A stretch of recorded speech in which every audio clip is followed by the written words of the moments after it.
नमस्कार, मैं हूं श्वेता झा। आप देख रहे हैं 7 बजे 7 सवाल। दिल्ली के विधानसभा चुनाव से पहले आप और बीजेपी के बीच सियासी जंग पहले से ही चल रही थी और अब इस लड़ाई में कांग्रेस भी कूद पड़ी है। कल कांग्रेस ने आप सरकार के खिलाफ हमला बोला। इसी दौरान कांग्रेस नेता अजय माकन ने केजरीवाल को एंटी नेशनल बोल दिया। कांग्रेस के इस बयान से आप भड़क गई है और कांग्रेस को और माकन के खिलाफ हल्ला बोल दिया है। ऐसे में आज के हमारे 7 सवाल दिल्ली में चुनाव से पहले बढ़ी सरगर्मी को लेकर ही होंगे। तो इसी से जुड़ा हमारा आज का सबसे पहला सवाल। हमारा सवाल है कि आप कांग्रेस की दोस्ती चुनाव से पहले दुश्मनी में क्यों बदली? देखिए, हाल तक दिल्ली में दोस्त रहे दोनों दलों ने विधानसभा चुनाव अलग अलग लड़ने का फैसला किया है, लिहाजा दोनों एक दूसरे के खिलाफ आक्रामक बयानबाजी कर रहे हैं।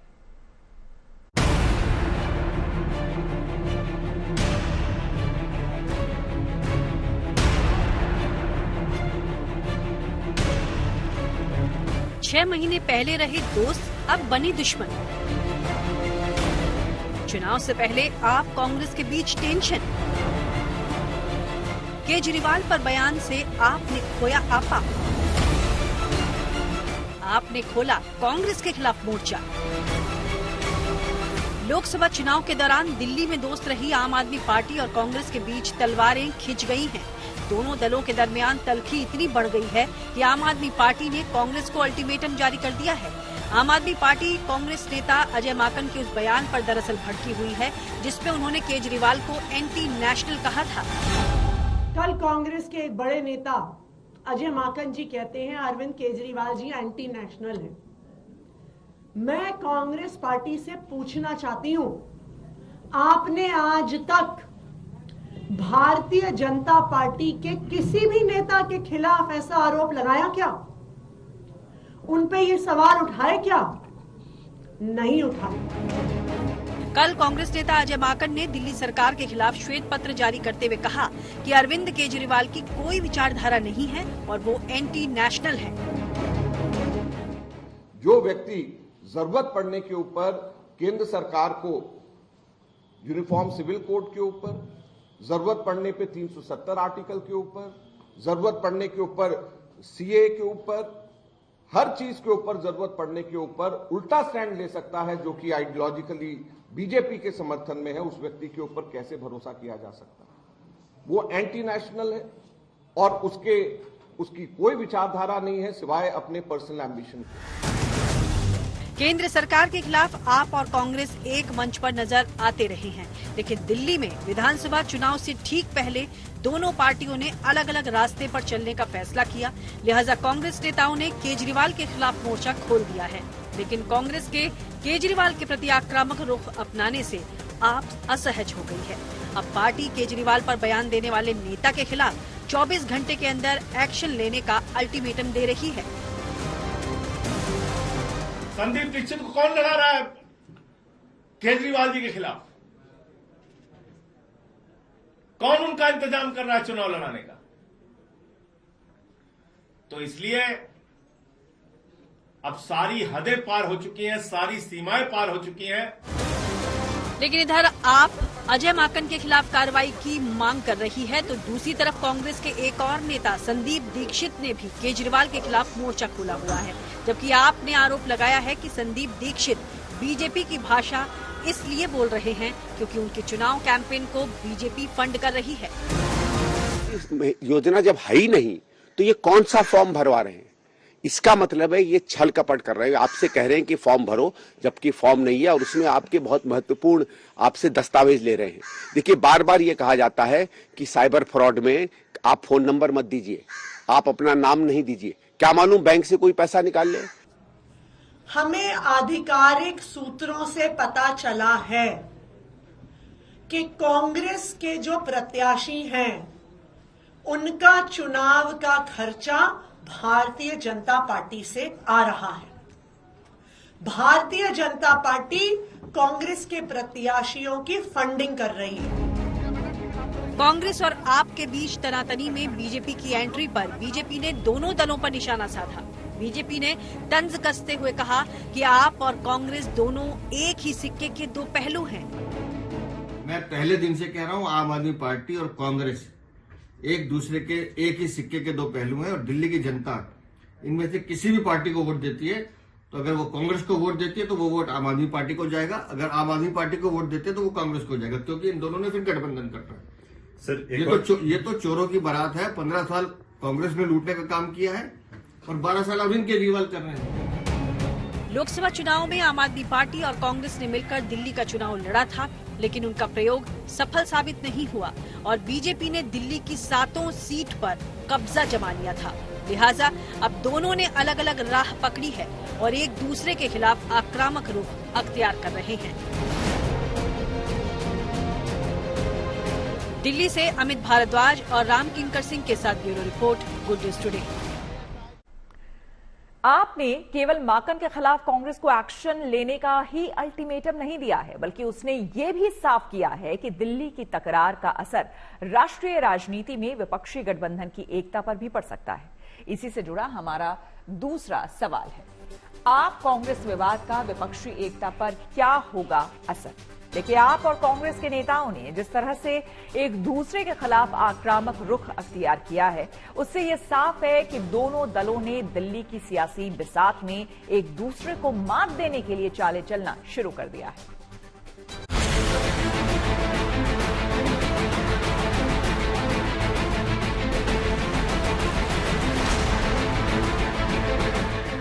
दिल्ली चुनाव से पहले कांग्रेस और आम आदमी पार्टी के बीच तकरार बढ़ गई है, लेकिन ये तल्खी केवल 2 दलों के बीच तक सीमित नहीं रह गई, बल्कि इसका असर पूरे विपक्षी गठबंधन की एकता पर पड़ सकता है। कांग्रेस नेताओं की ओर से केजरीवाल के खिलाफ मोर्चा खोले जाने से आम आदमी पार्टी इस कदर भड़क गई है कि वो विपक्षी गठबंधन से कांग्रेस को ही बाहर करने की मांग पर उतर आई है। पार्टी ने इस बारे में और दलों से चर्चा करने की बात कही है।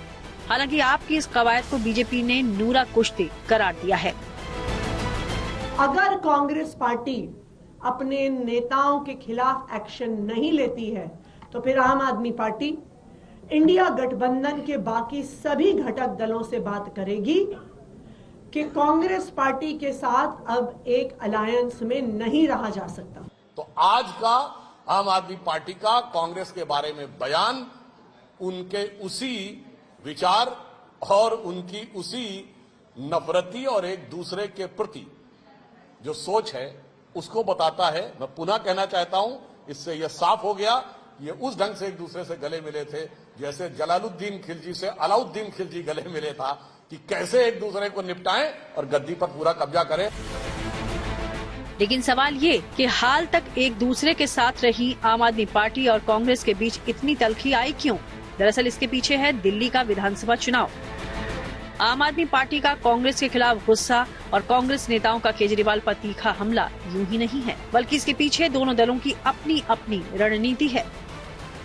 कांग्रेस के सामने दिल्ली के विधानसभा चुनाव में अपनी खोई जमीन पाने की चुनौती है। 2015 और 2020 के चुनाव में कांग्रेस का प्रदर्शन बेहद निराशाजनक रहा था और पार्टी दिल्ली में एक भी सीट जीतने में सफल नहीं हो सकी थी। इतना ही नहीं, पार्टी का अल्पसंख्यक और दलित वोट भी आम आदमी पार्टी में शिफ्ट हो गया था। लिहाजा कांग्रेस के लिए जरूरी है कि वो लोगों को इस बात का यकीन दिला पाए कि वो आप का विकल्प है। ऐसे में पार्टी नेता आपके खिलाफ आक्रामक रुख अख्तियार कर रहे हैं कि लगातार कांग्रेस के कुछ बड़े नेता हमला बोल रहे हैं अरविंद केजरीवाल पर और कांग्रेस ये कोशिश कर रही है कि जो उसका वोट बैंक छिटक कर आम आदमी पार्टी की तरफ गया उसको किसी न किसी तरीके से वापस हासिल किया जाए। दूसरी बात, जो कांग्रेस की लिस्ट है उसमें कई सारे बड़े दिग्गजों के नाम है, जैसे संदीप दीक्षित का नाम है, फरहाद सूरी का नाम है, कई सारे ऐसे नेता भी हैं जो बाकी पार्टियों से यानी आम आदमी पार्टी से भी आए, उनको भी टिकट दे दी गई है। ऐसे में मुश्किल लग रही है आम आदमी पार्टी को कि अगर कांग्रेस मजबूती से चुनाव लड़ती है तो उसका फायदा बीजेपी को मिल जाएगा। लगातार 2 चुनाव में भारी भरकम जीत के बाद इस बार आम आदमी पार्टी एंटी इनकम्बेंसी से जूझ रही है। पार्टी के बड़े नेताओं के जेल जाने के बाद पार्टी की भ्रष्टाचार विरोधी छवि को भी धक्का लगा है। ऐसे में दिल्ली में कांग्रेस की मजबूती आपके लिए महंगी साबित हो सकती है, क्योंकि इसका सीधा फायदा बीजेपी को मिलेगा। इसलिए आप कांग्रेस के हमले का जवाब तुर्की ब तुर्की दे रही है। दिल्ली में चुनावी बिसात बिछ चुकी है और अब बारी चाल चलने की है। ऐसे में सभी दल अपने मोहरों को सोच समझकर आगे बढ़ा रहे हैं, जिससे दिल्ली की गद्दी पर उनका कब्जा हो सके। दिल्ली से कुमार कुणाल और अमित भारद्वाज के साथ bureau report, good news today. Delhi में चल रहे सियासी संग्राम के बीच आज सुबह दिल्ली के इमाम अरविंद केजरीवाल के घर के बाहर इकट्ठा हो गए। इमामों का कहना था कि उन्हें पिछले करीब 1.5 साल से वेतन नहीं मिला है। इसी से जुड़ा हमारा तीसरा सवाल है। हमारा सवाल है कि केजरीवाल के घर दिल्ली के इमामों के पहुंचने के मायने क्या है। देखिए, केजरीवाल के घर के बाहर पहुंचे एक इमाम से हमारे संवाददाता अमित भारद्वाज ने बात की। क्या कहा उन्होंने, आइए सुनते हैं। आम आदमी पार्टी के राष्ट्रीय कन्वीनर अरविंद केजरीवाल के घर के ठीक बाहर इस वक्त आपको दिल्ली के इमामों का जमघट मिलेगा और असल में ये लोग अरविंद केजरीवाल से मिलने के लिए यहाँ पहुंचे थे। इनका आरोप है कि पिछले कई महीनों से दिल्ली में जो अलग अलग मदरसों में इमाम काम कर रहे हैं, मस्जिदों में जो इमाम काम कर रहे हैं, उनको तनख्वाह नहीं मिली है। क्या नाम है आपका और क्या है पूरा मसला? देखिए, मोहम्मद इब्राहिम मेरा नाम है। हम दिल्ली वक्फ बोर्ड के अधीन आते हैं। दिल्ली वक्फ बोर्ड के पास जब जाते हैं तो वो कहते हैं जी पैसा अभी नहीं आया। इसी विषय में हम प्रयास कर रहे हैं 6 महीने से माननीय मुख्यमंत्री से अरविंद केजरीवाल से कि जी हमें मिलने का समय दे दिया जाए। 17 महीने से दिल्ली वक्फ बोर्ड के जो इमाम और मुअज्जिनीन हैं उनको सैलरी नहीं दी गई। 17 महीने हो गए। आप खुद समझिए कि हम किस दौर से गुजर रहे होंगे इस वक्त। 17 महीने बहुत होते हैं, हमें भी अपने बच्चे पढ़ाने हैं। आम आदमी पार्टी ने कल आरोप लगाया था कि दिल्ली में बीजेपी नेता प्रवेश वर्मा वोटर्स को पैसे बांट रहे हैं। हालांकि प्रवेश वर्मा ने आपके आरोपों से सीधा इनकार कर दिया। इसी मामले में आज आप सांसद संजय सिंह ईडी के दफ्तर शिकायत करने के लिए पहुंच गए। इसी से जुड़ा हमारा चौथा सवाल है। हमारा सवाल है कि कैश कांड के आरोपों पर आमने सामने क्यों आए बीजेपी और आप। अब आपके आरोपों को बीजेपी ने निराधार बताते हुए आप पर निशाना साधा है। आइए आपको सुनाते हैं इस मामले पर क्या कह रहे हैं आप और बीजेपी के नेता। वोटर्स को लुभाने के लिए, मतदाताओं को लुभाने के लिए पैसे दे रहे हैं, कैश दे रहे हैं। और इसकी शिकायत आज जब मैं ईडी के यहां करने के लिए आया तो बाकायदा मैंने मेल भेजा, बताया उनको कि 4 बजे हम आएंगे। लेकिन जो ईडी हर काम में सक्रिय हो जाती है उसके पास मिलने का समय नहीं है। उनके दफ्तर में ये रिसीविंग दी गई है। ये पत्र हमारा शिकायती पत्र रिसीव कर लिया गया है ईडी के द्वारा। मैं समझता हूं आम आदमी पार्टी का ये आरोप दिल्ली के मतदाताओं के मुंह पर एक तमाचा है। इस आरोप के जरिए आम आदमी पार्टी अरविंद केजरीवाल दिल्ली के लोगों को ये बता रहे हैं कि दिल्ली के मतदाता को पैसे से खरीदा जा सकता है। इतना बड़ा अपमान मैं समझता हूं आज तक भारतीय राजनीति के इतिहास में किसी ने नहीं। दिल्ली चुनाव से पहले महिला और बुजुर्गों के लिए अरविंद केजरीवाल ने योजनाओं का ऐलान किया, लेकिन इन ऐलानों को दिल्ली सरकार की तरफ से अखबारों में विज्ञापन देकर नकार दिया गया। आज बीजेपी महिला मोर्चा की कार्यकर्ताओं ने केजरीवाल के घर के बाहर प्रदर्शन किया। ऐसे में हमारा 5वां सवाल इसी से जुड़ा है। हमारा सवाल है कि केजरीवाल के ऐलान पर हो रहे संग्राम में क्या आया ट्विस्ट। आपको बता दें कि बीजेपी ने तो प्रदर्शन किया, लेकिन कांग्रेस तो इससे भी 2 कदम आगे निकल गई। कांग्रेस ने तो इस मामले में पुलिस में शिकायत दर्ज भी करा दी है।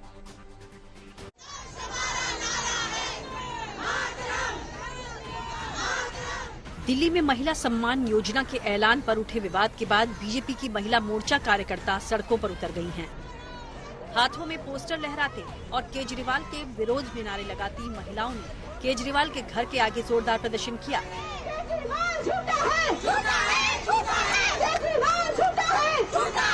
तस्वीरों में आप देख सकते हैं कैसे यहाँ पर जो महिला मोर्चा की जो कार्यकर्ता हैं वो यहाँ पहुँच रही है। उनके हाथों में तख्तियां हैं जिस पर लिखा हुआ है कि केजरीवाल की खुल गई पोल महिला सम्मान योजना है, केवल रोड जोड़। तो इस तरह की बातें जो है वो यहाँ पर महिलाओं के द्वारा कही जा रही है। बीजेपी कार्यकर्ताओं का आरोप है कि केजरीवाल दिल्ली में राज करने के लिए फर्जी तरीके से महिलाओं का वोट लेने की कोशिश कर रहे हैं। दरअसल आम आदमी पार्टी ने महिला और बुजुर्गों के लिए 2 महत्वाकांक्षी योजनाओं का ऐलान किया था। केजरीवाल ने महिला सम्मान योजना के तहत 18 साल और उसके ऊपर की सभी महिलाओं को हर महीने 1000 रुपए देने और चुनाव के बाद इसे बढ़ाकर 2100 करने की घोषणा की थी। उसी तरह से संजीवनी योजना में 60 साल से ज्यादा उम्र के सभी लोगों को सरकारी या प्राइवेट अस्पताल में मुफ्त इलाज की सुविधा देने का भी ऐलान किया था। लेकिन इससे पहले कि केजरीवाल का प्लान वोटों में तब्दील होता, दिल्ली सरकार के महिला बाल विकास मंत्रालय और स्वास्थ्य मंत्रालय ने अखबारों में विज्ञापन देकर इस पर ब्रेक लगा दिया। इतना ही नहीं, कांग्रेस ने तो एक कदम आगे बढ़कर इस मामले में पुलिस कंप्लेंट तक दर्ज करा दी है। यूथ कांग्रेस ने अरविंद केजरीवाल के खिलाफ पार्लियामेंट स्ट्रीट थाने में शिकायत दर्ज कराई। अरविंद केजरीवाल की योजनाओं से जुड़े सरकारी विभागों ने कल अखबारों में विज्ञापन छपवाकर केजरीवाल के ऐलानों की वैधता पर सवाल खड़े कर दिए थे। इसके बाद से ही कांग्रेस और बीजेपी आम आदमी पार्टी को घेर रही हैं। केजरीवाल की महत्वाकांक्षी योजनाओं के ऐलान पर उठा विवाद चुनाव में कितना असर दिखाएगा, ये तो वक्त ही बताएगा। लेकिन इतना तो तय है कि इस विवाद से केजरीवाल के चुनाव प्लान को जरूर झटका लगा है। दिल्ली से पीयूष मिश्रा के साथ bureau report, good news today. आपकी महिला और बुजुर्गों के लिए प्रस्तावित योजना के खिलाफ सरकारी विभागों ने ही विज्ञापन जारी कर इसकी वैधता पर सवाल खड़ा कर दिया था। हालांकि मुख्यमंत्री आतिशी दोनों नोटिस को झूठा उन्होंने बताया है। सीएम आतिशी ने कहा था कि अखबारों में जो नोटिस छपा वो गलत है और कुछ अफसरों पर बीजेपी ने दबाव बनाकर गलत सूचना छपवाई है। ऐसे में अफसरों के खिलाफ प्रशासनिक और पुलिस कार्रवाई होगी। ऐसे में हमारा जो छठा सवाल है वो उसी से जुड़ा हुआ है। हमारा सवाल है कि क्या विज्ञापन छपवाने वाले अफसरों के खिलाफ कार्रवाई हो सकती है? आतिशी ने ऐसी घोषणा जरूर की है, लेकिन ऐसा हो पाएगा इसमें संशय है। दरअसल दिल्ली की सीएम आतिशी सीधे अफसरों पर कोई एक्शन नहीं ले सकती। अफसरों के ट्रांसफर, सस्पेंशन या किसी भी तरह के एक्शन के लिए उन्हें national capital civil service authority में मामले को ले जाना होगा, जहां उनके साथ दिल्ली के मुख्य सचिव और गृह प्रधान सचिव मामले पर चर्चा करेंगे। दिल्ली के मुख्य सचिव और गृह प्रधान सचिव केंद्र सरकार नियुक्त करती है। ऐसे में वो दिल्ली सरकार के किसी एक्शन का समर्थन करेंगे, इसमें संदेह है। और अगर फिर भी अथॉरिटी कोई एक्शन लेने का फैसला करती है तो उसमें आखिरी फैसला दिल्ली के उपराज्यपाल का होगा। और एलजी के साथ दिल्ली सरकार के रिश्तों को देखते हुए ऐसा करना बेहद मुश्किल होगा। दिल्ली में विधानसभा चुनावों की तारीख नजदीक आ रही है, लिहाजा सभी दल एक दूसरे के खिलाफ अपनी सियासी रणनीति को अमली जामा पहनाने में जुटे हुए हैं। इसी से जुड़ा हमारा 7वां और आखिरी सवाल है। हमारा सवाल है कि क्या इस विवाद का असर चुनावों में दिखेगा? इसके बारे में समझा रहे हैं हमारे संवाददाता सुशांत मेहरा। दिल्ली के चुनावों में अभी 1 से 1.5 महीने का वक्त है। अभी आचार संहिता नहीं लगी है। आचार संहिता लगने के बाद क्या इसी मुद्दे पर आम आदमी पार्टी बीजेपी को घेरेगी? क्योंकि अभी कई सारे जो पत्ते हैं वो बीजेपी की तरफ से चुनावों को लेकर के खोले नहीं गए हैं। बीजेपी की तरफ से कई सारी योजना है वो सामने आनी है, उस पर भी आरोप प्रत्यारोप जो है वो दिखाई देगा। लेकिन जिस तरीके से चुनाव से महज 1.5 महीने पहले आम आदमी पार्टी की योजनाओं को लेकर के सवाल खड़े हुए हैं, उसने दिल्ली की राजनीति में अलग बदलाव जो है वो खड़ा कर दिया है। दोनों ही पार्टी एक दूसरे पर आरोप लगा रही है। तो वहीं कांग्रेस की तरफ से भी आम आदमी पार्टी को आड़े हाथों जो है वो लिया जा रहा है। तो इसी के साथ 7 बजे 7 सवाल में मेरे यानी कि श्वेता झा के साथ फिलहाल इतना ही। देश दुनिया के तमाम पॉजिटिव खबरों के लिए आप देखते रहिए गुड न्यूज टुडे।